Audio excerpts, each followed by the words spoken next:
Welcome back. Elizabeth Mejia, she is the Executive Director of Communities and Schools of Miami, and it is the nation's #1 dropout prevention program. And that makes Mejia responsible for more than 3,500 at-risk youth. So I'm sure that sounds impressive, but it's really the story behind the story that stays with you and is very, very impressive. Now, she also has a book that she's written about her life experiences. You're looking at it right now. It's called Life from the Stoop.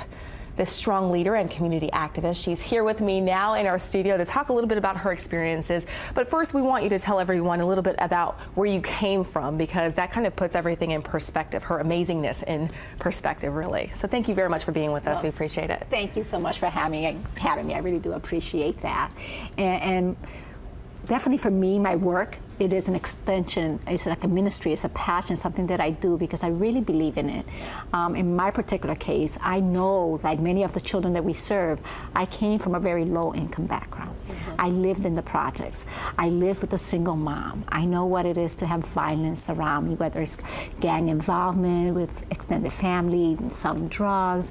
I know what it is to have a mom in jail and be in a foster home, you know, and to have domestic violence. And young people need to know that regardless of all these things that are around you, that the key really, and I'm such a firm believer, is education. Because that's what gets you out. That's what opens the door. That's what exposes you to things that I never imagined. And I think it's hard for people to understand. That's why I called it Life from the Stoop. Because you're sitting there, and that is your world. You never take a vacation. You never go to the beach. You never go beyond the projects. So that's all you know, and there's very little for you to compare it with. Although young people today have internet and things like that I didn't have. So I had to preface it, I am old. So I didn't have that growing up. So you live a very sheltered life. And education is what gets you out and changes the opportunities. And it was a transformation for me and for my family, because when you're the first one to go to college, then those behind you come. And it just changes the whole, not just the individual, but everyone around you as well. You know, and that's why I do what I do, and that's why Communities in School focuses on making sure the kids stay in school, and focuses on making sure that they have caring adults in their lives. Now, we were talking off camera before we got started about how you had that one person, that one moment where it just kind of clicked for you, and you were like, I don't have to live this way. There is something better for me. And talk a little bit about that, because it was a profound impact on you, and it was someone who may have never known that they even influenced you in that way. Absolutely. I write in the book about an experience where, you know, there was domestic violence and a police officer comes to your house, and that was something that would happen in our house, unfortunately. And I'm sure for him it was just another call to the projects, another domestic violence, and then he shrugged it off. But he saw me there, and he just pulled me to the side, and he just said to me, life does not have to be this way. That's all he said to me, and gave me that word of encouragement, patted my back, and left. And how old were you at the time? I was around 12 or 13. Okay. And those words, because that's all I knew. In fact, I had it better than many people around me. You know, I had a loving mother, you know, that was there for me. And so it was very encouraging, and it made me think about, there is something else out there. And I tell people, you know, you have to do what's right simply because it's right. It's simply the right thing to do. Not because you want to rescue people, you want to take them out, you want to thank you. He would never know. I'm sure he would never know that those words made such a difference. You know? Wow. But as you said, education is key. We're about to head into another school year. So talk a little bit about the importance of kids just really understanding the opportunity that they have to break a cycle of poverty or anything negative going on in their life using education. Yeah. I mean, education right now, we have to do everything we can as a community and as a family to get children excited about learning and understanding that everything that they're learning leads to a total difference in quality of life, choices that they have before them. And that's hard for them to understand, because, you know, they're living day to day. Right. And I think that as adults, we need to make sure that they are passionate about learning and making it fun, making it relevant, making it real for them, exposing them to what it could offer to them. That's why we offer mentoring in our program.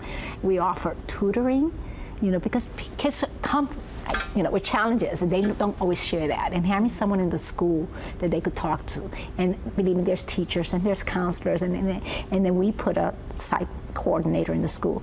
They say that if a student connects with at least 2 adults in the school, they're more apt to graduate and be engaged. It's that personal engagement. It's those relationships that really makes a difference. Now, were those support systems in place when you were coming up, and how important are those support systems for kids who are trying to, pursue their education and break a cycle of poverty or whatever negative is going on in their life?